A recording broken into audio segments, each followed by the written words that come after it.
الأرجنتيني الخامس عشر.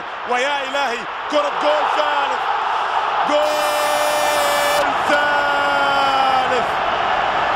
ثلاثة ميسي، ثلاثة ميسي لا شيء فالنسيا، ثلاثة ميسي لا شيء فالنسيا. نعم ثلاثة ميسي لا شيء فالنسيا.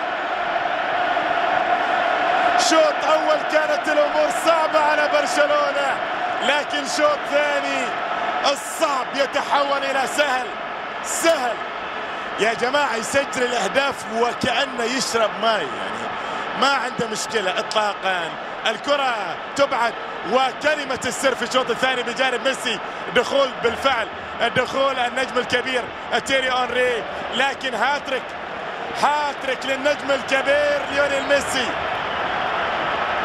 هو زعلان الوالد ان الثالث كان ولد، لكن الثالث الان في الملعب يجيبه الولد الشقي، الولد الذهبي، وبالتالي ثلاثية